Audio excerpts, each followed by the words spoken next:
It's my website. It's not where I wanted to go. It's definitely not how I wanted to start this tutorial. Let's go up here and type in another website that I'd like to share with you. It's called theoldrosarian.com.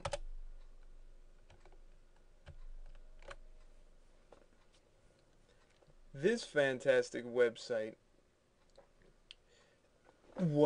is created by a photographer that submitted a question to me regarding color correction. She has for 40 years been growing all these roses on her property. She got about an acre, all kinds. And every category that you click on, you can see all kinds of examples.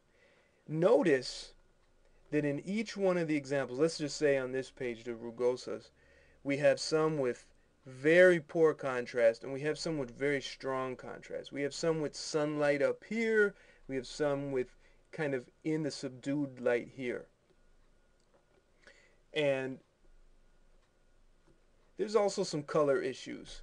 Some of the reds aren't quite real red. Okay, again, some of the greens in the leaves not quite accurate for the age of the plant. All kinds of particular problems.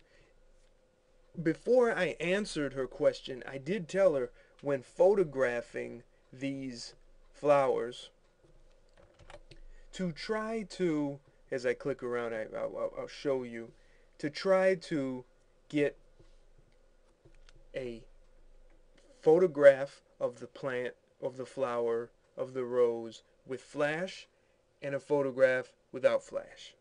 And she has a Nikon D70, which happens to have a nice built-in flash.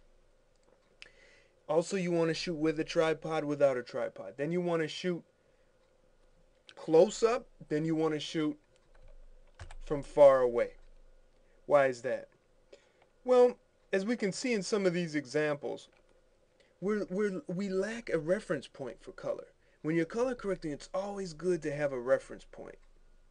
For example, click on this Paul's Lemon Pillar. Okay, this is a nice tight shot. It almost looks like a flash. She almost looks like she had a fill flash in there. I think she did.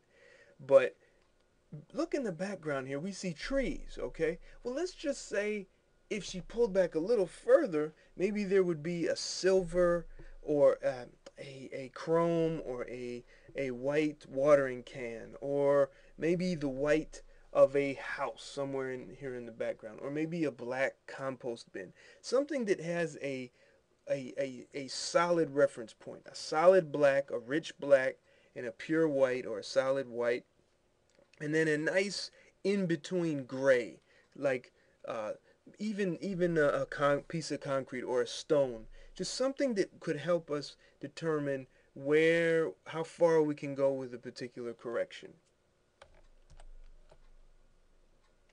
And once we have those reference points, then it's a lot easier to make sure every single one of these pictures in this set and all the other sets have a standard appearance. And when you have a standard appearance, you have what I call preventative color correction. That way, if you shoot it just right and you shoot it with all the different variables you need, you'll have less work to do down the line. So now we've opened up one of these pictures from the photographer's website that she sent me. She described this one as being garish. She said that red is just a little too much. It's not quite what she intended. Now, before I would even tackle the red, I want to make sure that the contrast is appropriate, okay? That the highlights and the shadows are balanced. That should be the first thing whenever you bring a picture, whenever you download your picture from your camera. You want to set those highlights right. How do we do that? In Adobe Photoshop Elements 4, we'll do the demonstration here. Up here in the Layers palette, we click the New Adjustment layer and we go to Levels.